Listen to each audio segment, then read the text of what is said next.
Be ready. 10 seconds to go.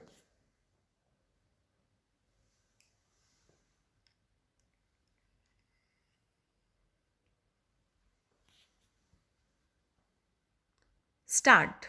Ladies and gentlemen, I am happy to be here with you today. I am glad to see young scientists, especially women, among you. You have gathered here to participate in the second Indian Rice Congress, which will, over these 4 days, discuss a variety of topics related to this important grain. It is heartening to see a gathering of talented scientists who invest their time and energy for rice research and also for India's food security and livelihood. There is no need to underline the importance of rice before this audience.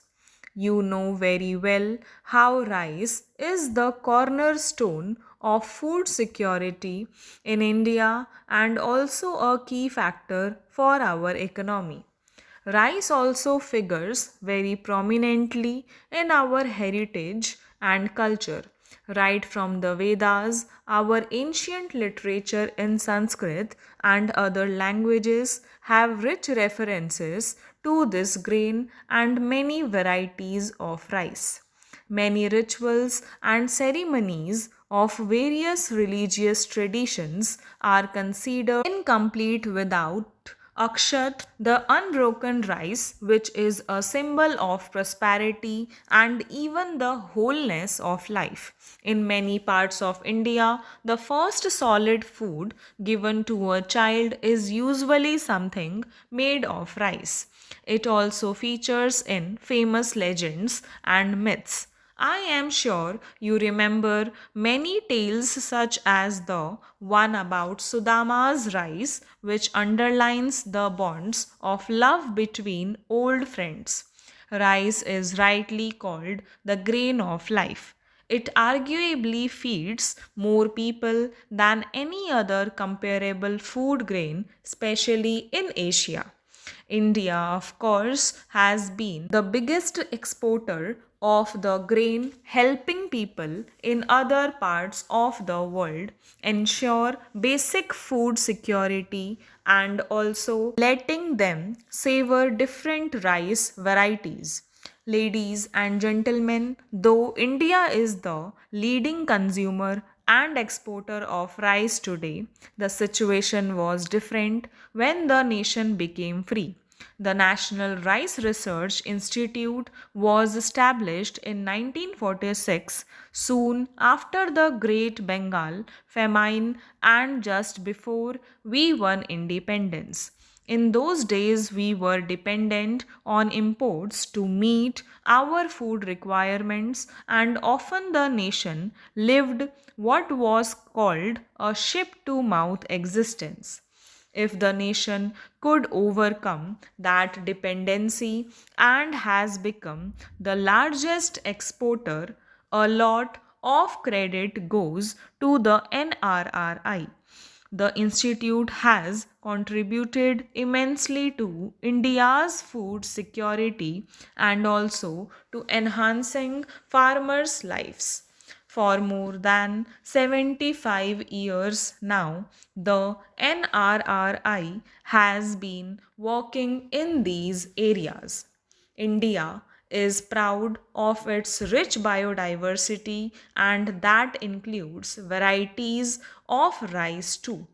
Every region of this country boasts of a unique rice grain of its own with a distinct taste. In the last century, as irrigation facilities expanded, rice came to be grown in new places and found new consumers. Such a shift is not always good for the water usage in some regions. The paddy crop requires high amounts of water, but many parts of the world are facing severe water shortages due to climate change. Droughts, floods, and cyclones are now more frequent, making rice cultivation more vulnerable. Even as rice has broken new ground, there are places where traditional varieties are facing challenges. I am glad to know that traditional rice growers from the tribal communities of Odisha have helped conserve the unique genetic resources of rice for ages. I must mention here the exemplary work of Srimati Kamala Pujari from Koraput, who has been collecting and preserving hundreds of rare and endangered crop varieties, including rice. She was honored with the Padma Shri award for her inspiring initiative. Thus, the task before us today is to find the middle path, preserving and conserving traditional varieties on one hand and maintaining ecological balance on the other. I am therefore happy to learn that NRRI scientists are actively seeking solutions by collecting, identifying, and characterizing unique rice seed that can survive these cultivation challenges.